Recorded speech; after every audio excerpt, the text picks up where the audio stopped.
有深圳黄港口。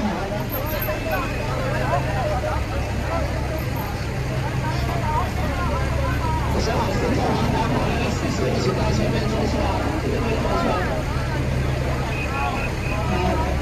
从42和深圳黄港口岸呢，请先进入队伍啊。进入队伍以后，请先打开你的乘车码或者是大通卡啊。乘车码要选择香港地区，打开巴士公交的画面才能扫码啊。绑好这个码是不可以的啊。打开巴士公交的乘车码才能扫码。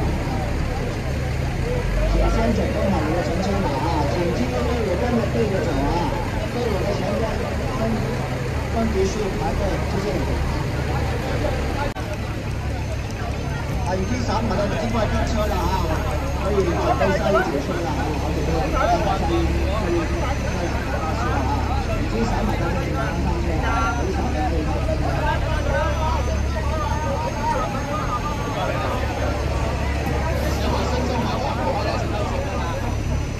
回深圳黄港口岸呢，请进入队伍等候啊。等候期间，请先打开乘车码或者准备八达通卡啊。乘车码要选择香港地区巴士公交的画面才能扫码啊。绑起那个巴士固定在啊。现在安排车辆过来，请先打开你的乘车码或者准备八达通卡啊。